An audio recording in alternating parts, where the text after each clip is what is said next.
சிலர் பேயை பார்த்துருக்கேன்னு சொல்லுவாங்க, சிலர் இல்லைன்னு சொல்லுவாங்க. அதோட வாய்ஸ் எப்படி இருக்குன்னு யாராவது சொல்லியிருக்காங்களா? நான் சொல்கிறேன் வாங்க.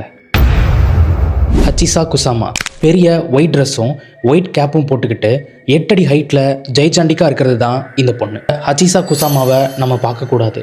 மீறி பார்த்தா அடுத்த 24 மணி நேரத்தில் மரணம் நிச்சயம்.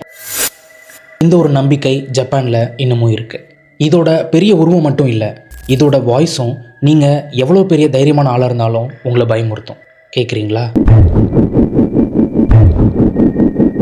ஒருவேளை தப்பி தவறி யாராவது இதை பார்த்துட்டா உடனே வீட்டுக்குள்ளே போய் கதவை சாத்திக்கிட்டு 24 மணி நேரத்துக்கு வெளியே வரவே கூடாது. நம்ம ரூம்குள்ளே இருக்கிற அந்த டைமில் அதோட அந்த சவுண்டு மட்டும் நமக்கு கேட்டுக்கிட்டே இருக்கும். சிலர் இதை பேய் கதைன்னு சொல்லலாம், சிலர் இது மூட நம்பிக்கைன்னு சொல்லலாம். ஆனால் ஜப்பான் மக்கள் இப்போவும் இதை ஸ்ட்ராங்காக நம்புகிறாங்க. அதுக்காகவாது இது என்னென்னு நம்ம தெரிஞ்சுக்கணும்ல.